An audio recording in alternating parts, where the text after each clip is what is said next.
জি, শুরু করুন। আসসালামু আলাইকুম। আমি doctor Sahiba Zaman, FCPS part 2 training, reproductive endocrinology and infertility, DMCH. আচ্ছা, আজকে আপনাদের আম, একটা টপিকের উপর আমার ক্লাস নেওয়ার কথা, সেটা হচ্ছে জেনেসিস একটা নতুন যাত্রা শুরু করেছে, সেটা হচ্ছে গাইনি আওয়ার। এখানে ছোট ছোট টপিক সম্পর্কে আপনাদেরকে বলা হবে। সেখানে আজকে টপিক হচ্ছে নর্মাল পিরপেরিয়াম। এখন নর্মাল পিরপেরিয়াম থেকে মিড টার্মের জন্য আসলে কি কি পড়তে হয়, সেটা হচ্ছে এখান থেকে আম এসবি আসে এবং হচ্ছে আপনার এসএকিউ আসে। নর্মাল পিরপেরিয়াম থেকে অসপি আসার সম্ভাবনা অত বেশি না। আহ, মোটামুটি এসবি আর এসএকিউ এই দুইটাই হচ্ছে কাভার করে। টপিকটা খুবই সোজা, খুব একটা বেশি কঠিন না। কিন্তু কিছু জিনিস আপনাদেরকে এখান থেকে একটু মনোযোগ দিয়ে পড়তে হবে, যাতে এসবি এটা আপনারা হচ্ছে গিয়ে ভালো করে অ্যান্সার করতে পারেন। এসে কিউ অ্যান্সার করা যায়, ইয়ে থেকে পিরপিরিয়াম থেকে খুবই ইজিলি অ্যান্সার করা যায় এসে কিউ। তাও একটু গুছিয়ে নিতে হবে। এবং এসবি এর জন্য কিছু জায়গা ইম্পর্ট্যান্ট, মানে ম্যাডামরা তো এখন খুব সরাসরি প্রশ্ন করে না, একটু ঘুরায় পেঁচায় করে। একটু হচ্ছে ইয়ে করে করে যে একটু প্যাথোফিজিওলজি দেই, একটু ইয়ে করে, মানে প্যাথোফিজিওলজিটা মেইনলি প্যাথোফিজিওলজি দেই, বা একটু মানে কোন কান্ট্রি থেকে প্রশ্ন করি, যাতে আম, একটু কোশ্চেনটা একটু কঠিন হয়। তো সেজন্য কিছু জায়গা আমাদেরকে একটু খেয়াল রেখে পড়তে হবে। আচ্ছা, আমরা শুরু করি। প্রথমে হচ্ছে পিউরপেরিয়াম এবং ইনভলিউশন, এই দুইটা কিন্তু ডিফারেন্ট জিনিস। পিউরপেরিয়ামের ডেফিনেশন কি? এটা হচ্ছে একটা টাইম পিরিয়ডকে বোঝায়, তাই না? 6 উইকস এর একটা time period following child birth, যখন আমাদের হচ্ছে কি পেলভিক অর্গানগুলো অ্যাপ্রক্সিমেটলি প্রি প্রেগনেন্ট স্টেজে আসে, বোথ অ্যানাটমিক্যালি এন্ড ফিজিওলজিক্যালি। তাহলে পিউরপেরিয়ামের ডেফিনেশন মানে পিউরপেরিয়াম হচ্ছে একটা পিরিয়ড অফ টাইম। আর ইনভলিউশনটা কি? ইনভলিউশনটা হচ্ছে প্রসেস। পিউরপেরিয়ামে যা যা হয়, এই প্রসেসটাকে বলা হয় ইনভলিউশন। মানে জেনিটাল অর্গানগুলো অ্যাপ্রক্সিমেটলি তার প্রি প্রেগনেন্ট স্টেটে চলে আসবে, যে প্রসেসের মাধ্যমে, সেটাকে বলা হয় ইনভলিউশন। আর পিউরপেরিয়ামটা হচ্ছে একটা টাইম। এই টাইমের ভিতর যা যা হয় সেটা হচ্ছে ইনভলিউশন। আচ্ছা, তাহলে এই দুইটা বেসিক ডিফারেন্স আমরা বুঝলাম। এরপর আর কি পড়তে হবে, এটা কিন্তু আপনাদের মানে ওইভাবে ধরবে না, এখন তো আর আমরা এমবিবিএস এ নাই, এটা তো এখন ধরবে না। কিন্তু এটা জানতে হবে যে পিউরপেরিয়ামটা হচ্ছে টাইম প্রসেস, টাইমটা, এবং ইনভলিউশনটা হচ্ছে প্রসেস। আচ্ছা, তাহলে ডিউরেশন কি আমরা জানি? পিরিয়ডের ডিউরেশন হচ্ছে 6 উইকস। 6 উইকস সময় লাগে ইউটেরাস এবং আদার পেলভিক অর্গানকে আগের স্টেটে আসতে, নন প্রেগনেন্ট স্টেটে আসতে। আচ্ছা, পিরিয়ডের কিছু ভাগ আছে, আমরা জানি তিনটা ভাগ: ইমিডিয়েট, আর্লি এবং রিমোট। ইমিডিয়েট 24 আওয়ার্স, আর্লি হচ্ছে 7 ডেজ, এবং রিমোট হচ্ছে আপ টু 6 উইকস। ওকে, এখন ইনভলিউশন অফ ইউটেরাসটা আমাদেরকে ভালোভাবে জানতে হবে। অ্যানাটমিক্যাল কিছু কনসিডারেশন এখানে পড়তে হবে। দেখেন, ইউটেরাস ইমিডিয়েটলি ফলোইং ডেলিভারি এটা হচ্ছে কি করবে? ফার্ম হবে এবং রিট্র্যাক্ট হবে। নর্মালি আমাদের প্রেগনেন্সির সময় ইউটেরাসের ওজন কত হয়? 1 কেজি অথবা 1000 গ্রাম। সেখান থেকে আমাদের প্রি প্রেগনেন্ট স্টেট মানে নর্মাল স্টেটে কত? 50 to 70 গ্রামের মধ্যে থাকে। এই সময়টাতে এই আগের স্টেটে ফিরে আসতে, 50 to 70 গ্রামের মধ্যে ফিরে আসতে তার হচ্ছে 6 উইকস সময় লাগে। কিন্তু প্লাসেন্টাল সাইডটা কন্ট্রাক্ট করে র্যাপিডলি, এবং প্লাসেন্টাল সাইডে কিন্তু দেরি হয়। প্লাসেন্টাল সাইড যেখানে থাকে সেখানে কিন্তু মানে কমপ্লিট ইনভলিউশন হতে 6 উইকস সময় লাগে। এমনি আপনার দেখবেন যে সেকেন্ড উইকের মধ্যে হচ্ছে গিয়ে ইউটেরাস হচ্ছে আগের একটা ওয়েটে চলে আসে, 50 to 70 এর মধ্যে চলে আসে। কিন্তু প্লাসেন্টাল সাইটের ইনভলিউশন, কমপ্লিট ইনভলিউশন হতে কিন্তু সময় লাগে, 6 উইকস সময় লাগে। এই জিনিসটা ইম্পর্টেন্ট, হ্যাঁ, এটা একটু মনে রাখতে হবে। লোয়ার ইউটেরাইন সেগমেন্টের কি হয়? লোয়ার ইউটেরাইন সেগমেন্টের হচ্ছে থিন এবং ফ্ল্যাবি হয়ে যায়। সার্ভিক্স, সার্ভিক্সটা কিরকম হবে? সার্ভিক্সটা আস্তে আস্তে বন্ধ হয়ে আসবে, তাই না? এই যে দেখেন, ফার্স্ট উইকের সময় কি হবে? আপনি 2 ফিঙ্গার অ্যাডমিট করতে পারবেন, এবং আস্তে আস্তে এটা হচ্ছে কি অনলি টিপ অফ ফিঙ্গার হবে। কিন্তু একটা জিনিস মনে রাখবেন, যে প্রেগনেন্সি হওয়ার মানে আফটার প্রেগনেন্সি পিউরপেরিয়াম পিরিয়ডে, মানে আপনি আসলে কখনোই প্রি প্রেগনেন্ট স্টেটে যেরকম থাকে একটা মেয়ে, বা নালী অবস্থায় একটা মেয়ে যেরকম থাকে, সেরকম স্টেট কিন্তু কখনোই আসে না, তাই না? কখনোই আসবে না, যতই ইনভলিউশন হোক, যত যাই হোক, ওই স্টেটে আসলে কখনোই ফিরে আসে না। কিছু চেঞ্জ তার মধ্যে থেকেই যাবে। এই যে দেখেন, সার্ভাইকাল অস, নালী প্যারাসে কিরকম থাকে? একদম গোল একটা মানে ইয়ে কোণের মতো থাকে, তাই না? কিন্তু প্যারাসে কিন্তু এই যে একটা ট্রান্সভার্স স্লিট এরকমই থাকে। কখনোই এটা এই নালী প্যারাস স্টেটে আর ফিরে আসবে না। প্যারাস হয়ে গেলেই আপনার এটা এরকমই থাকবে, একটা ট্রান্সভার্স স্লিট থাকবেই। আচ্ছা, আচ্ছা, এটা ইম্পর্টেন্ট কিছু ফিজিওলজিক্যাল কনসিডারেশন। দেখেন কি হয়, মাসেলে আমরা জানি বোথ হাইপারট্রফি অ্যান্ড হাইপারপ্লেশিয়া হয় ডিউরিং প্রেগনেন্সি। হাইপারট্রফিও হবে, হাইপারপ্লেশিয়া হবে, কিন্তু পিউরপেরিয়ামে কি হবে? পিউরপেরিয়ামে মাসেল ফাইবার গুলো নাম্বারে আর হচ্ছে গিয়ে বাড়ে না। নাম্বার ওদের বাড়বে না বা কমবেও না। সেলের সাইজ গুলো হচ্ছে গিয়ে কমে যায়। ঠিক আছে। আচ্ছা, সেলের সাইজটা শুধু কমে, কিন্তু নাম্বারের কিন্তু আর এটা ডিক্রিজ হয় না, নাম্বার যা ছিল সেটাই থাকে। এটা কিভাবে হয়? এই যে এফিকেসি অফ এনজাইমেটিক অ্যাকশন এবং রিলেটিভ অ্যানক্সিয়া, এই দুইটার মাধ্যমে হয়। তাহলে আমরা কি জানলাম? প্রেগন্যান্সিতে হাইপারট্রফি হবে, হাইপারপ্লেশিয়া হবে মাসেলের, কিন্তু পিউরপেরিয়ামে যে কি হবে, মাসেল ফাইবার গুলো শুধু সেল সাইজ কমবে, কিন্তু ওদের নাম্বার কমবে না। ওকে। আচ্ছা, ব্লাড ভেসেলে কি হবে? ব্লাড ভেসেলে হচ্ছে কনস্ট্রিকশন হবে। আচ্ছা, এন্ডোমেট্রিয়াম দেখেন, এন্ডোমেট্রিয়ামের কথা, এন্ডোমেট্রিয়ামটা ইম্পর্টেন্ট। এখানে রিজেনারেশন কবে থেকে শুরু হয়? এন্ডোমেট্রিয়ামের 7th ডে থেকে শুরু হয়। কোথা থেকে হয়? এই যে ইউটেরাইন গ্ল্যান্ড এবং ইন্টারগ্ল্যান্ডুলার স্ট্রমাল সেল। রিজেনারেশন কমপ্লিট হবে কবে? 10th day. এবং এন্টায়ার এন্ডোমেট্রিয়াম রিস্টোর হবে ডে 16, এক্সেপ্ট এই যে প্লাসেন্টাল সাইড, যেটা হচ্ছে 6 উইকস সময় লাগে। তাহলে এখান থেকে কিন্তু আপনাদের এসবি আসতে পারে যে রিজেনারেশন স্টার্ট হয় কবে? 7 ডেতে, কমপ্লিট হবে 10 ডেতে, এন্টায়ার রিস্টোরেশন হবে 16 ডে, এক্সেপ্ট প্লাসেন্টাল সাইড যেখানে হচ্ছে 6 উইকস। প্লাসেন্টাল সাইডটা কমপ্লিট রিজেনারেশন হতে 6 উইকস সময় লাগে। আচ্ছা, এখান থেকে একটা জিনিস ইম্পর্ট্যান্ট, এটা হচ্ছে এখানে, এটা বইতে কোথাও লেখা নাই, এটা একটা বেসিক কনসেপ্ট। সেটা হচ্ছে এন্ডোমেট্রিয়ামের রিজেনারেশনটা আসলে কোথা থেকে হয়, সেটা হচ্ছে ডেসিডুয়া বেজালিস। আমরা জানি ডেসিডুয়া বেজালিসের দুইটা লেয়ার, বেজাল লেয়ার আর হচ্ছে কি সুপারফিশিয়াল লেয়ার। এই বেজাল লেয়ার থেকে হচ্ছে রিজেনারেশন হয়। আর সুপারফিশিয়াল লেয়ারটা তাহলে কি হয়? ওই যে লোকিয়া, লোকিয়া দিয়ে হচ্ছে, লোকিয়া যেটা ডিসচার্জ হয় সেটা হচ্ছে সুপারফিশিয়াল লেয়ার। ঠিক আছে। তাহলে রিজেনারেশন হয় কোন লেয়ার থেকে? বেজাল লেয়ার অফ ডেসিডুয়া বেজালিস। আচ্ছা, এটা আমরা জানি যে ফলোইং ডেলিভারি কি হবে, ফান্ডাসটা 13.5 centimetre above the symphysis pubis থাকে। ডিউরিং ফার্স্ট 24 আওয়ার্স কোনো চেঞ্জ হবে না। দেন এটা বাই 24 আওয়ারে 1.25 সেন্টিমিটার করে কমতে থাকে, এবং বাই সেকেন্ড উইক এটা হচ্ছে পেলভিক অর্গান হয়ে যায়। ঠিক আছে। এটা খুবই ভালো করে মনে রাখবেন, এটা আমরা সবসময় এই ওয়ার্ডে আমরা প্র্যাকটিস করে থাকি, কিন্তু তাও এটা অনেক সময় মনে থাকে না। হ্যাঁ, তাহলে কি হলো, ফান্ডাসটা 13.5 centimetre above the symphysis pubis থাকবে জাস্ট আফটার ডেলিভারি। ফার্স্ট 24 আওয়ার্সে কোনো চেঞ্জ হবে না।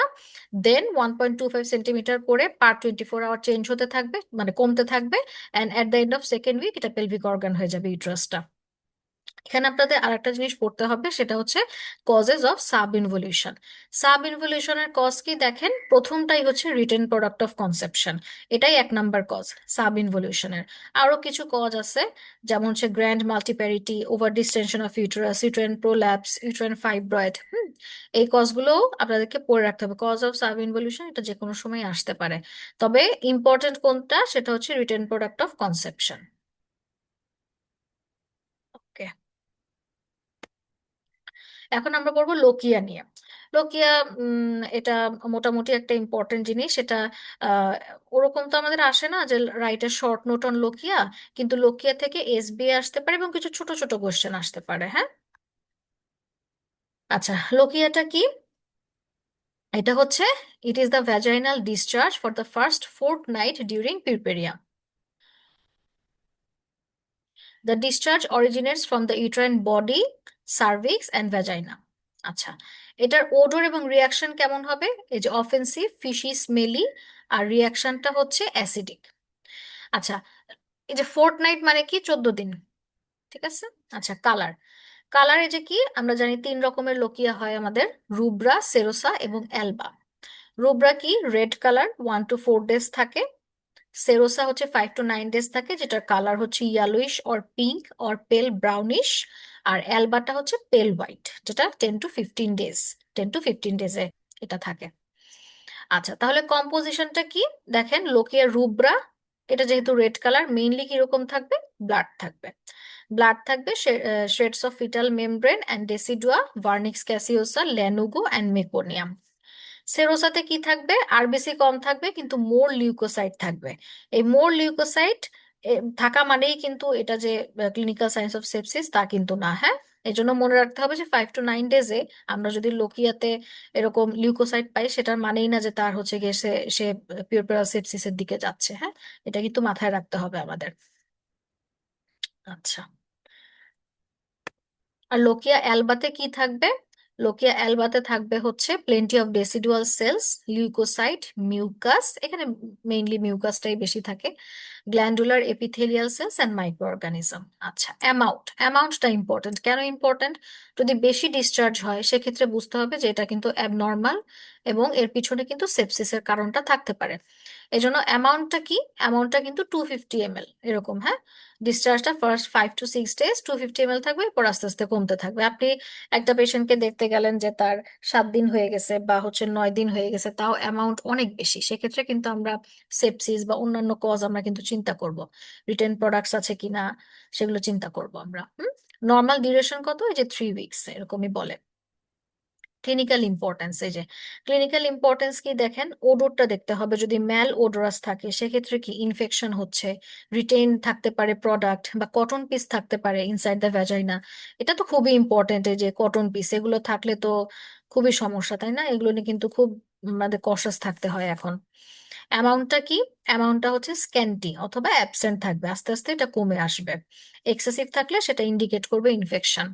কালার কি? এই যে পারসিস্টেন্ট রেড কালার যদি থাকে তখন কি বুঝবো আমরা? যেটা রিটেন বিটস অফ কনসেপশন তার ভিতরে রয়ে গিয়েছে।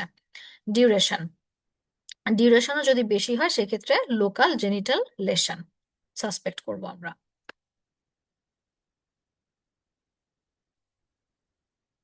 আচ্ছা, এখন ডিউরিং পেরিয়াম আমাদের কিছু জেনারেল ফিজিওলজিক্যাল চেঞ্জেস হয়, এগুলো সম্পর্কে এগুলো সম্পর্কে একটু জানতে হবে। পালস কি হবে দেখেন, পালসটা অবশ্যই একটু বেশি থাকতে পারে। টেম্পারেচার, টেম্পারেচার তার নর্মালি থাকবে, ফার্স্ট 24 আওয়ার্স নর্মাল থাকবে। যদি টেম্পারেচার আমরা বেশি দেখি যে বেশি, সেক্ষেত্রে আমরা সাসপেক্ট করবো যে সেপসিস। আচ্ছা, ইউরিনারি ট্র্যাক্ট দেখেন, ইউরিনারি ট্র্যাক্টে কি হয়? প্রথম কথা হচ্ছে যে প্রেগনেন্সির সময় কিন্তু ব্লাড ভলিউম অনেক বাড়ে, তাই না? 30 to 40% ব্লাড ভলিউম বেড়ে যায়। এখন ব্লাড ভলিউম বাড়া মানে কি? প্লাজমা বাড়তেছে, আপনার রিটেইনড হচ্ছে, আপনার হচ্ছে কি ওয়াটার রিটেনশন হচ্ছে। এখন এই যে যে ভলিউমটা 30 to 40%, কেউ কি কিছু বলতে চাচ্ছেন? ফারহানা আপু কিছু বলতে চাচ্ছেন? আচ্ছা, এই যে যে 30 to 40% ব্লাড ভলিউমটা বাড়লো, এটা আমার বের করতে হবে না? এটা তো মানে থাকা চলবে না, তাই না? এটা তো বের করতে হবে। কিভাবে বের হবে?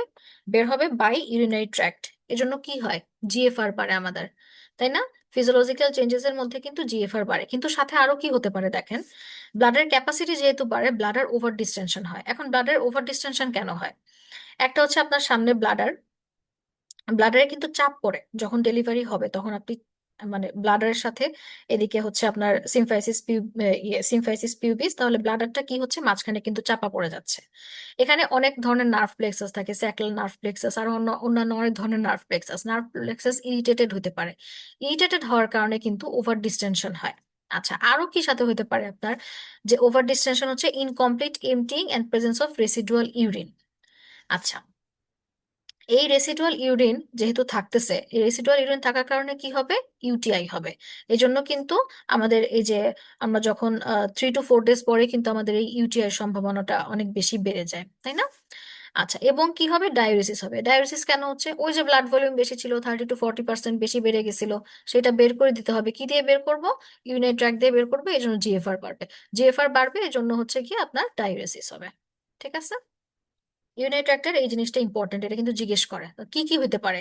ডায়ুরেসিস হতে পারে, ওভার ডিস্টেনশন হবে, ইনকমপ্লিট এমটিং হবে, রেসিডুয়াল ইউরিন থাকবে, হ্যাঁ, সাথে কি থাকবে? ইউরিনারি হবে, ইউটিআই হবে, অনেক কিছু হতে পারে, হ্যাঁ, ইউনাইট্রাক্টে। আচ্ছা, ব্লাড ভলিউমের কি হয়? ব্লাড ভ্যালুস, ব্লাড ভ্যালুসের মধ্যে, আচ্ছা, প্রথমে যখন আপনার ডেলিভারির সময় তো 70% আমরা জানি কার্ডিয়াক আউটপুট বাড়ে, ওই সময় কিন্তু আমাদের কার্ডিয়াক আউটপুট সবচেয়ে বেশি থাকে, এবং তারপরে কি হয়? ব্লাড ভলিউম এগুলো কিন্তু কমতে থাকে। নন প্রেগনেন্ট স্টেটে কখন হবে? বাই সেকেন্ড উইকে এটা হচ্ছে নন প্রেগনেন্ট একটা স্টেটে চলে আসবে। আরবিসি ভলিউম এবং হেমাটোক্রিটও নর্মাল আসে বাই 8 উইক্সে। প্লেটলেট কাউন্টটা ডিক্রিজ করে সুন আফটার প্লাসেন্টাল সেপারেশন আছে। এখানে ইম্পর্টেন্ট হচ্ছে ফিব্রিনোজেন লেভেলটা, ঠিক আছে? ফিব্রিনোজেন লেভেল কিন্তু বেশি থাকে up to second week of period. তাহলে এই ফিব্রিনোজেন লেভেল যদি এখানে বেশি থাকে, তাহলে এখানে কিসের চান্স থাকবে? চান্স থাকবে হচ্ছে ডিভিটির চান্স। এই জন্য কি করতে হবে? আপনার পেশেন্টকে কি বলতে হবে? অ্যাম্বুলেশন, আর্লি অ্যাম্বুলেশনের কথা বলতে হবে, হ্যাঁ। হোক সেটা নর্মাল ডেলিভারি হোক সেটা সিজার, তাকে আর্লি অ্যাম্বুলেশন করতে হবে। যেহেতু ফিবরিনোজেন লেভেলটা আমার বেশি থাকতেছে, এই সময় তো আমি তাকে কোনো ড্রাগ ট্রাগ আমি দিতে চাচ্ছি না। কেন আমি লোড দিব? যেটা আমার নর্মাল অ্যাম্বুলেশন দিয়ে ঠিক হওয়া সম্ভব সেটা আমি এত লোড দিব না, তাই না? সেটা হচ্ছে কি, আমি এই জন্য পেশেন্টকে বলবো যে একটা আর্লি অ্যাম্বুলেশনে যেন সে চলে যায়। সারাদিন শুয়ে থাকলে বসে থাকলে হবে না, হাঁটাহাঁটি করবে, ছোটখাটো কাজ টাজ সে করবে। আচ্ছা, ওভারিয়ান ফাংশন। ওভারিয়ান ফাংশনটা মানে হচ্ছে মেনস্ট্রুয়েশন এন্ড ওভুলেশন। এটা কবে আসে আমরা এটা এটা আমরা জানি যে নন ল্যাকটেটিং মাদার যদি হয়, আহ, আচ্ছা, নন ল্যাকটেটিং মাদার যদি হয় সেক্ষেত্রে হচ্ছে থার্ড পোস্টপার্টাম উইক, এবং ল্যাকটেটিং মাদারের জন্য থার্ড পোস্টপার্টাম মান্থে হচ্ছে আমরা কন্ট্রাসেপটিভ ইউজ করব। ঠিক আছে। এখন যারা হচ্ছে এক্সক্লুসিভ ব্রেস্ট ফিডিং করে তাদের প্রোটেকশনটা কিরকম থাকবে? 6 মান্থস অফ পোস্টপার্টাম থাকবে। ঠিক আছে। আচ্ছা, এখানে কিছু ইয়ে আছে, ইনফরমেশন আছে। এই ইনফরমেশনগুলো আপনি একটু মনে রাখবেন যে নন ল্যাকটেটিং মাদারের ক্ষেত্রে ওভুলেশনটা কখন হয়? 4 উইকস। আর ল্যাকটেটিং মাদারের ক্ষেত্রে অ্যাবাউট 10 উইকস আফটার ডেলিভারি। ঠিক আছে। ল্যাকটেটিং ল্যাকটেটিং মাদারের ক্ষেত্রে ওভুলেশন, মেনস্ট্রুয়েশন সবই দেরি করে হবে। ঠিক আছে। ওকে, দেখেন এটা কেন হয়। আমরা জানি ব্রেস্ট ফিডিং করলে প্রোল্যাকটিন লেভেলটা বাড়ে। হুম। প্রোল্যাকটিন বাড়লে কি হবে? প্রোল্যাকটিন ইনহিবিট করবে এফএসএইচ, এলএইচ এবং জিএনআর সিক্রেশন। এফএসএইচ এর যদি ইনহিবিশন হয় কি হবে? ফলিকুলার গ্রোথ হবে না, ইস্ট্রোজেন কমে কমে থাকবে এবং মেনস্ট্রুয়েশন হবে না। এলএইচ না থাকলে এলএইচ সার্জ হবে না, অ্যানোভুলেশন হবে, ওভুলেশন হবে না। সেক্ষেত্রে কি হচ্ছে? এটা হচ্ছে আমার ল্যাকটেশনাল অ্যামেনোরিয়া, তাই না? এক্ষেত্রে কিন্তু আমাদের কি হবে না? মেনস্ট্রুয়েশনও হচ্ছে না, ওভুলেশনও হচ্ছে না, এক্ষেত্রে প্রেগনেন্সি হওয়ার চান্স নেই। ওকে। আচ্ছা, এটার সম্পর্কে আরেকটু কিছু বলার আছে আমার। এই প্রোল্যাকটিন লেভেলটা ব্রেস্ট ফিডিং এর সাথে কিভাবে সম্পর্কিত এটা একটু বলবো একটু সামনে। আমরা ল্যাকটেশন শুরু করি তারপর বলবো। আচ্ছা, এখন ল্যাকটেশনটা আমরা শুরু করি একটু। আচ্ছা, ল্যাকটেশনের কয়েকটা স্টেপ আছে, মেইনলি 4টা।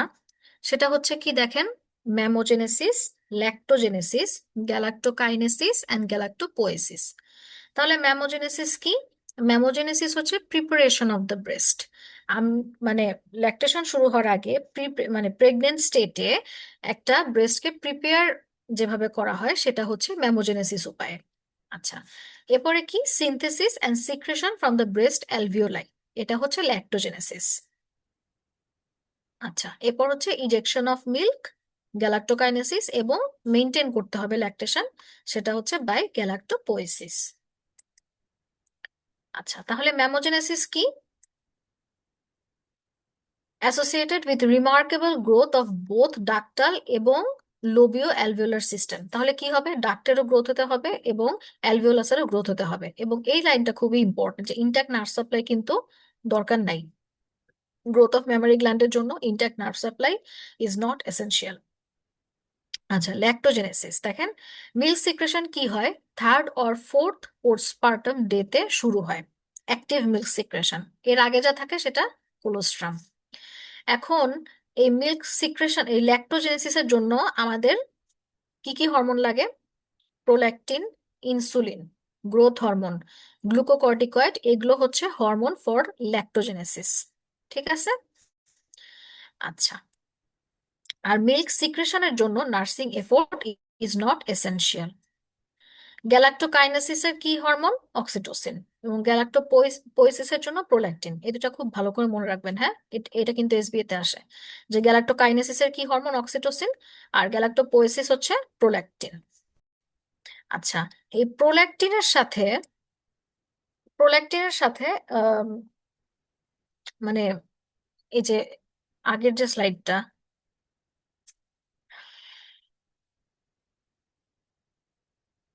প্রোল্যাকটিনের সাথে কি সম্পর্ক সেটা হচ্ছে দেখা গেছে যে প্রোল্যাকটিন আমাদের এনে প্রেগনেন্ট স্টেটে অ্যাক্টিভ মিল্ক সিক্রেশন কি হয় না?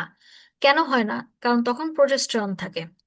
এবং এই প্রজেস্টেরনের উইথড্রল যখন হয় তখনই কিন্তু প্রোল্যাকটিনের মানে এই কাজটা বেড়ে যায় এবং আলটিমেটলি অ্যাক্টিভ মিল্ক সিক্রেশন হয়। এই জন্য অ্যাক্টিভ মিল্ক সিক্রেশন প্রথম তিন তিন চার দিন, ওই যে আমরা বললাম না, প্রথম 3-4 দিন কোলোস্ট্রাম থাকে, তখন অ্যাক্টিভ মিল্ক সিক্রেশন থাকে না। ঠিক আছে। এই জন্য অ্যাক্টিভ মিল্ক সিক্রেশন আমাদের third or fourth postpartum day থেকে হবে, এবং প্রথম যেটা থাকে সেটা হচ্ছে কি থাকে, সেটা হচ্ছে কোলোস্ট্রাম। এবং দেখা গেছে সাকলিং কি করে দেখেন, সাকলিং হচ্ছে আমরা আমরা জানি না একটা হরমোন ডোপামিন, ডোপামিন কি করে, ডোপামিন কিন্তু প্রোল্যাকটিনকে ইনহিবিট করে। ঠিক আছে, এই সাকলিং কি করে, বাচ্চা যখন সাক করে, বাচ্চার সাকিং এর কারণে ডোপামিনটা ইনহিবিট হয়। তাহলে ডোপামিন যদি না থাকে, প্রোল্যাকটিনকে ইনহিবিট করার কেউ থাকতেছে, থাকতেছে না। এই জন্য তখন প্রোল্যাকটিনের সিক্রেশনটা ভালো থাকে। এই জন্য সাকলিংটা ইম্পর্ট্যান্ট। হ্যাঁ,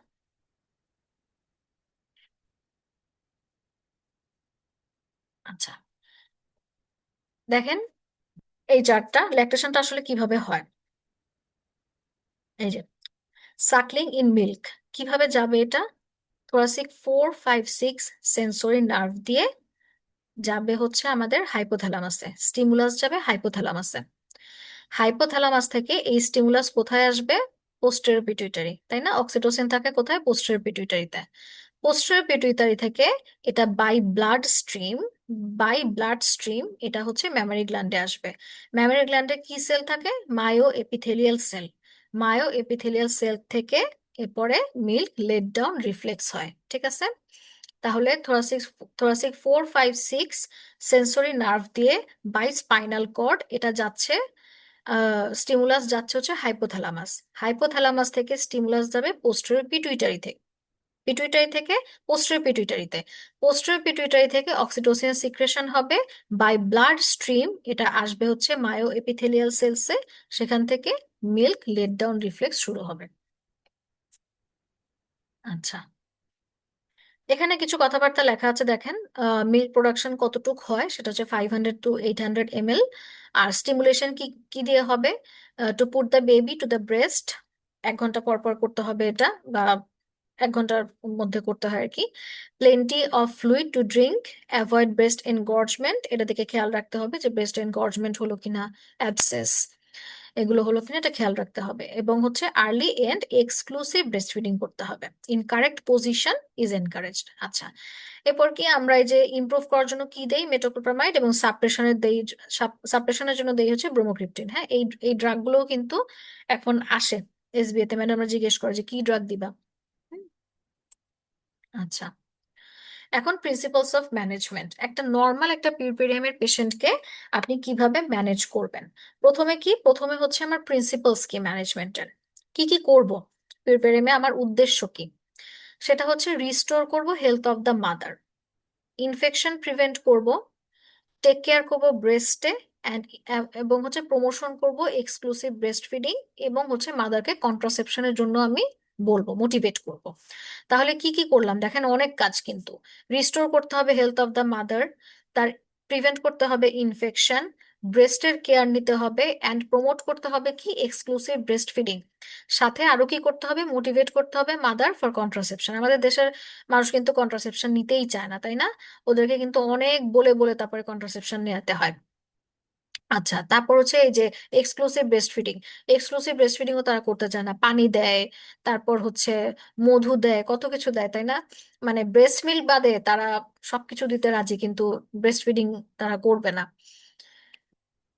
আচ্ছা, তারপরে যে কি হয়, প্রথম 4 দিন যে বললাম যে অ্যাক্টিভ মিল্ক সিক্রেশন হয় না, প্রথম 4 দিন কোলোস্ট্রাম থাকে, ওরা মানে পাগল হয়ে যায় যে বাচ্চা খাবার পাচ্ছে না, বাচ্চা খাবার পাচ্ছে না, মানে 4টা দিন যে একটু ওয়েট করবে সেটাও তাদের কোনো ইয়ে নাই, মানে তাদের কোনো ধৈর্য নাই। আমাকে একবার একটা পেশেন্ট এসে বলতেছে যে এরকম আমার বাচ্চা কোনোভাবেও দুধ পাচ্ছে না, তার মানে 2nd ডে না 3rd ডে ছিল, কোনোভাবেও দুধ পাচ্ছে না, সে এখন হচ্ছে বাহিরের ইয়ে খাওয়াবে, বাহিরের যে ইয়ে থাকে যে গুঁড়া দুধ সেটা সে খাওয়াবে সে। তো তাকে অনেক বোঝানোর পরেও সে কিছুই আসলে বুঝতে চাচ্ছে না যে তার বাচ্চাটা যে ছোট, বা এখনো যে মিল্ক সিক্রেশন হচ্ছে না, আসবে না, আর 4, 5 দিন দেরি হবে, এটা সে কোনোভাবেও মানতেছে না। তো তাদেরকে একটু ওইভাবে আমাদেরকে বুঝাতে হবে, হ্যাঁ, একটু টাইম নিয়ে ওদের সাথে কথা বলে বুঝাতে হবে তাদেরকে। আচ্ছা, তাহলে কি করবো, প্রথমে দেখেন, প্রথমে তাকে কি করতে হবে, মাদারকে রেস্টও দিতে হবে এবং অ্যাম্বুলেশনও দিতে হবে। রেস্ট কেন দিতে হবে, এই যে এত বড় একটা প্রসেস, হোক সেটা সিজার বা ভিডি, প্রসেসটা তো অনেক বড়, পেশেন্টের রেস্ট নিতে হবে। এবং অ্যাম্বুলেশন কেন করতে হবে, ওই যে বললাম ফিব্রোলাইটিক, আপনার হচ্ছে ফিব্রোজের লেভেলটা বেশি থাকে, সেক্ষেত্রে অ্যাম্বুলেশন না করলে তার ডিভিটি হয়ে যাবে, তাই না? আচ্ছা, তাহলে কি করব, আর্লি অ্যাম্বুলেশন করব, এটার বেনিফিটস কি, সেন্স অফ ওয়েলবিং। পেশেন্ট বুঝবে যে না ঠিক আছে, আমি যেহেতু হাঁটাচলা করতে পারছি, দ্যাট মিন্স আমি ভালো আছি। এমন না যে আমার শুয়ে থাকা লাগতেছে বা কিছু, আমি হাঁটাচলা করতে পারছি মানে আমি ভালো। আচ্ছা, নর্মাল ভয়েডিংস করতে হবে, bladder complications and constipation less হবে। আচ্ছা, যখনই আপনি শুয়ে বসে থাকবেন এগুলো ওদেরকে বোঝাতে হবে, হ্যাঁ, যে আর্লি অ্যাম্বুলেশনটা কেন ইম্পর্টেন্ট। অনেকে কিন্তু আর্লি অ্যাম্বুলেশন করতেই চায় না। ওরা বলে যে না, আমি শুয়ে থাকবো, এত বড় অপারেশন হয়েছে, হ্যাঁ এত বড় অপারেশন হয়েছে, এখনই কেন উঠবো। কিন্তু এই জিনিসগুলো ওদেরকে বোঝাতে হবে, হ্যাঁ, যে ব্লাডার কমপ্লিকেশনস কম হবে, তারপর হচ্ছে কনস্টিপেশন কম হবে, ইউট্রাইন ড্রেনেজ ভালো হবে, এবং কি ইনভলিউশন হবে ইউট্রাসের, সাব ইনভলিউশন হবে না, ঠিক আছে। এবং হচ্ছে এই যে lessens the puerperal venous thrombosis and embolism, এই কথাগুলো বলতে হবে। কথাগুলো বললে দেখবেন যে তারা ঠিক মতো কাজ করবে। আচ্ছা, হসপিটাল স্টে, অবশ্যই একটা হসপিটাল একটা সার্টেন অ্যামাউন্ট অফ টাইম তাকে হসপিটালে স্টে করতে হবে। ডায়েটে কি হবে, patient should be on normal diet of choice. আর সাথে যদি তার ডায়াবেটিস থাকে বা অন্যরকম অন্য কোনো কমপ্লিকেশন থাকে, সেক্ষেত্রে তার ডায়েট ওরকম হবে আর কি, অ্যাকর্ডিং টু মেডিকেল রিজন। যদি কোনো কজ থাকে সেক্ষেত্রে ডায়েট ভাবে হবে। এই যে care of the bladder, care of the bladder কি করতে হবে, পেশেন্টকে বলতে হবে যে আপনি হচ্ছে গিয়ে ইউরিন পাস করবেন। আর যদি ইউরিন পাস না হয় সেক্ষেত্রে আমরা ক্যাথেটার করে দিতে হবে। আচ্ছা, এপিsiotomy দেওয়া হয় অনেক ক্ষেত্রে, তো সেক্ষেত্রে আমাদের কি করতে হবে, care of the vulva and episiotomy wound. এটা কিভাবে করে দেখেন, ডক্টর কি কথা, যে shortly after delivery the vulva and buttocks are washed with soap water down over the anus and sterile pad is applied. এটা কিন্তু করা হয় আমাদের, অ্যান্টিসেপ্টিক দিয়ে কিন্তু ওয়াশ করা হয়। আচ্ছা, the patient should look after personal cleanliness of the vulva. আচ্ছা, ঠিক আছে, এখানে কি করতে, এখানে মেইনলি কি বলা হয়েছে যে ভালভাল কেয়ার নিতে হবে এবং এপিsiotomy উন্ডের কেয়ার নিতে হবে। আচ্ছা, সাথে কি করা যায়, যে আপনি যখনই পিভি করবেন সেক্ষেত্রে কিন্তু আপনাকে স্টেরাইল গ্লাভস ইউজ করতে হবে। আর সে কি করতে পারে, ওই যে হিপ বাথ যেটা আমরা বলি, হিপ বাথে কিন্তু সে বসতে পারে, তাই না। আর হচ্ছে যদি কোনো কারণে পেরিনিয়াল পেইন বা ভালভাল পেইন বা এপিsiotomy উন্ডে যদি তার পেইন হয়, সেক্ষেত্রে কিন্তু আমাদেরকে এক্সামিনেশন করে দেখতে হবে, বোথ ভ্যাজাইনাল এবং রেকটাল। এক্সামিনেশন করে দেখবো যে আমরা সেখানে কোনো হেমাটোমা আছে কিনা বা কোনো গ্যাপিং আছে কিনা বা ইনফেকশন আছে কিনা, তখন কিন্তু আমাদের এইভাবে ইয়ে করে দেখতে হবে, ঠিক আছে।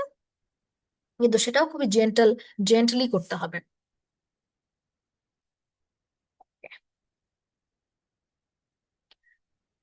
এরপরে কি, ম্যাটার্নাল ইনফ্যান্ট বন্ডিং, এটা খুবই ইম্পর্ট্যান্ট। ম্যাটার্নাল এবং ইনফ্যান্ট বন্ডিং এটা হচ্ছে কখন শুরু হবে দেখেন, ফিউ মোমেন্টস আফটার বার্থ। একদম ফিউ মোমেন্টস, আমরা কি করি, বের করেই মাদারের ইয়েতে দেই না, অ্যাবডোমেনে দেই না, তো এই জন্য কি ফিউ মোমেন্টস আফটার বার্থ। হুম।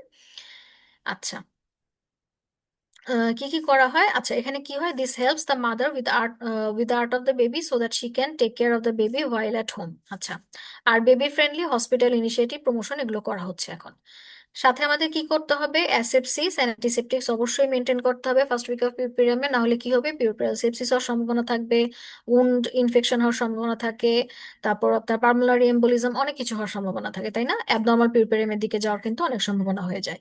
ইমিউনাইজেশন অবশ্যই কি করতে হবে, আরএইচ নেগেটিভ মাদারের বেবি যখন হবে তখন বেবির আমরা ব্লাড গ্রুপিং করব। ব্লাড গ্রুপিং করে যদি দেখি যে পজিটিভ, সেক্ষেত্রে আপনাকে কি করতে হবে, অ্যান্টিটি দিতে হবে।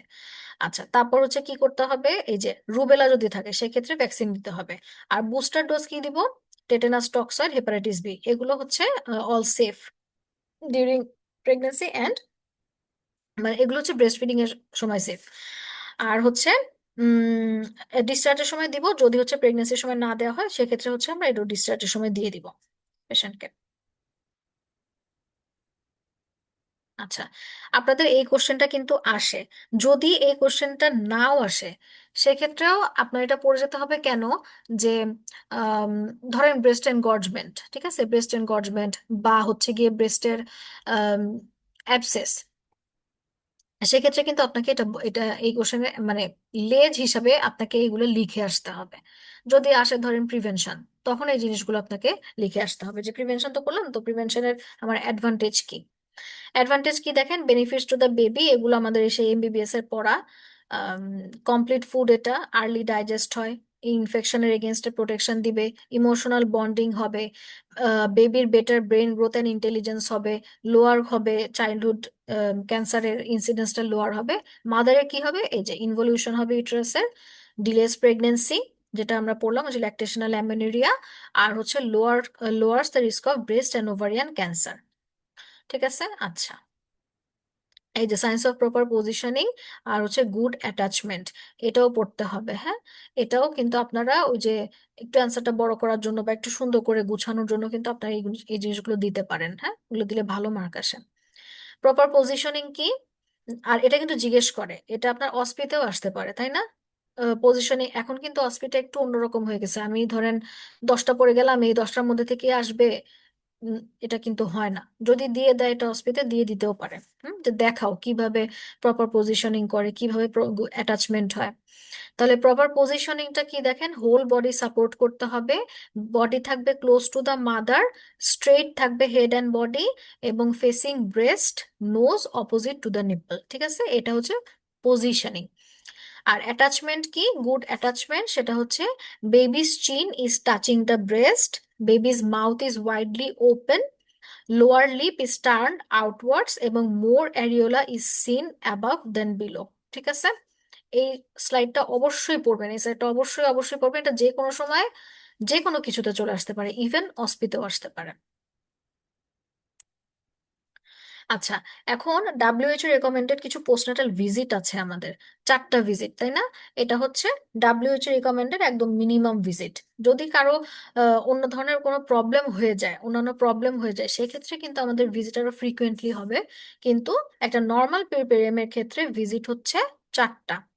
ফার্স্ট ভিজিট আমরা কখন করব? Within 24 hours. এখানে কি কি দেখবো? Primary PPH, urinary retention, valval hematoma, and general condition of the mother and baby। হুম, এই প্রত্যেকটা জিনিস আমরা দেখব ফার্স্ট ভিজিটে উইদিন 24 আওয়ার্স। কি কি দেখলাম? Primary PPH, urinary retention, vulval haematoma, general condition of mother and baby. Second visit হচ্ছে within 2 to 3 days. এখানে আমরা কি দেখব? সেকেন্ডারি পিপিএইচ দেখব। সেকেন্ডারি পিপিএইচ, তার লোকিয়াটা কিরকম, ইউটিআই এর কোনো সাইন্স আছে কিনা, রেসপিরেটরি ট্র্যাক্ট ইনফেকশনের কোনো সাইন্স আছে কিনা, ব্রেস্ট এনগর্জমেন্ট হচ্ছে কিনা, মাস্টাইটিস হচ্ছে কিনা, এগুলো দেখবো আমরা উইদিন 2 to 3 ডেজ। এরপরে কখন যাব? 4 to 7 ডেজ। 7 ডেজই বলা হয়, 4 to 7 ডেজে যায় সেটা। তখন কি দেখব? উন্ড ইনফেকশন, সেকেন্ডারি পিপিএইচ, ডিভিটি, এবং তাকে দিব আমি কন্ট্রাসেপটিভ অ্যাডভাইস। ওকে। আচ্ছা, এবং ফোর্থ ভিজিট কখন করবে সে? 6 উইকস। 6 উইকসে করবে। পোস্টপার্টাম ডিপ্রেশন দেখবো এবং general condition of both mother and baby. ঠিক আছে, তাহলে এই 4টা ভিজিট অবশ্যই মনে রাখবেন, এবং এই 4টা ভিজিট কিন্তু রিটেনে আসে, যে ডাব্লিউএইচও রেকমেন্ডেড পোস্টনাটাল ভিজিট, মানে উইথ টাইম ডিউরেশন, এবং সেই টাইমে আপনি কি কি দেখবেন। খালি ভিজিট করলেন তা তো না, আপনি কি কি দেখবেন সেই ভিজিটে, সেই জিনিসগুলো কিন্তু এখনো আসে কোশ্চেনে। হ্যাঁ, আচ্ছা, দেখেন, পোস্টপার্টামে কিছু এক্সারসাইজ করতে হয়। এটার মধ্যে সবচেয়ে কমন হচ্ছে এই যে এই এই এক্সারসাইজটা, to tone up the pelvic floor muscle. এখানে পেশেন্টকে কি বলতে হবে? যে আমরা ইউরিনেশন বা ডেফিকেশনের সময় যদি হঠাৎ করে আমাদের মনে হয় যে হঠাৎ করে আমরা যদি বন্ধ করে দেই ইউরিনেশন বা ডেফিকেশন, এই সময় আমি যেভাবে মাসেলটা কন্ট্রাক্ট করি, সেভাবে আমাদেরকে মাসেলটা কন্ট্রাক্ট করতে হবে এবং রিল্যাক্স করতে হবে। এটাই বলবেন যে ইউরিনেশন আর ডেফিকেশনের সময় যদি আমরা হঠাৎ করে বন্ধ করে দিতে চাই, সেক্ষেত্রে আমরা মাসেলটা যেভাবে কন্ট্রাক্ট করি, ওই উপায়ে আমাদেরকে কন্ট্রাক্ট এবং রিল্যাক্স করতে হবে। এবং এটা করতে হবে কয়বার? As repeated, as often as possible. Mainly বলা হয় যে 8বার করতে, 8বার করতে বলা হয়, কিন্তু as often as possible each day সে হচ্ছে করবে। এটাই হচ্ছে কমন। এই এই এক্সারসাইজটা কমন, এই পেলভিক ফ্লোর মাসেলের এই এক্সারসাইজটাই কমন। আরো 2টা এক্সারসাইজ করে, একটা হচ্ছে অ্যাবডোমিনাল মাসেল আর একটা হচ্ছে ব্যাক মাসেলের জন্য। অ্যাবডোমিনাল মাসেলের জন্য যেটা করা হয় সেটা কি করতে বলা হয়? পেশেন্টকে বলা হবে ডর্সাল পজিশনে থাকার জন্য, এবং নিজ বেন্ড থাকবে তার, অ্যান্ড ফিট থাকবে হচ্ছে ফ্ল্যাট অন দ্য বেড। এই অবস্থায়, মানে পেশেন্ট থাকলো ডর্সাল পজিশনে উইথ নিজ বেন্ড অ্যান্ড ফিট ফ্ল্যাট, এক্ষেত্রে এই অবস্থায় তাকে কি করতে হবে? অ্যাবডোমেন মাসেলকে কন্ট্রাক্ট করতে হবে এবং রিল্যাক্স করতে হবে, এবং এটাকেও রিপিট করতে হবে সেভারাল টাইমস। ঠিক আছে। আর ব্যাক মাসেল, ব্যাক মাসেলে কি করতে হবে দেখেন, পেশেন্ট কি থাকবে, লাই অন হার ফেস। তাহলে অ্যাবডোমিনাল মাসেলের সময় কি ছিল, সে ডর্সাল পজিশনে, এখন হচ্ছে কি লাই অন হার ফেস মানে উল্টা position, with the arms by her side. Hmm, এবার মানে এটা কি, lie on her face and arms by her side. আচ্ছা, এখন কি করতে হবে, এই যে head and shoulders are slowly moved up and down, মানে পুশ আপের মতো, হ্যাঁ। আচ্ছা, এই প্রসেসটা রিপিট করতে হবে 3 to 4 টাইমস, গ্র্যাজুয়ালি ইনক্রিজ করতে হবে ইচ ডে। ব্যাক মাসেলের এটা এতটা বেশি একটা ইম্পর্টেন্ট না, এখানে মেইনলি হচ্ছে আপনার পেলভিক ফ্লোর মাসেল। যদি জিজ্ঞেস করে এটাই, এটাই ম্যাডামরা জানতে চায়, হ্যাঁ পেলভিক ফ্লোর মাসেলটা কিভাবে এক্সারসাইজ করতে হয়, কারণ পেলভিক ফ্লোরেই তো আমাদের বিভিন্ন মাসেলের হচ্ছে লস হয়, তারপর হচ্ছে মাসেলের ইনজুরি হয়, তো এই জন্য পেলভিক ফ্লোর মাসেল এক্সারসাইজটা important.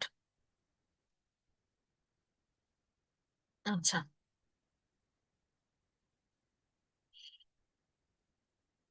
Check up and advice on discharge, এই এই অ্যাডভাইস গুলো কিন্তু আমরা সবসময় দিয়ে থাকি, তাই না? এটা আমরা যখন ছুটি দেই পেশেন্টকে, সেটা হোক একটা ভিডির পেশেন্ট, হোক একটা সিজারের পেশেন্ট, আমরা কিন্তু বিভিন্ন অ্যাডভাইস তাকে দিয়ে থাকি। আচ্ছা, কি কি অ্যাডভাইস দিবেন তাকে দেখেন, তার কি করতে হবে, measures to improve her general health, continuous supplementary iron therapy, তার যদি আয়রন কম থাকে, হিমোগ্লোবিন যদি কম থাকে, সেক্ষেত্রে আমরা আয়রন থেরাপি দিয়ে দিই না।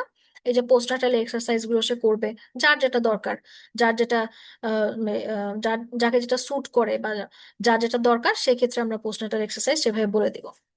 আচ্ছা, তারপর কি করবে, সে হচ্ছে যে গ্র্যাজুয়ালি রিটার্ন করবে তার ডে টু ডে অ্যাক্টিভিটিসে।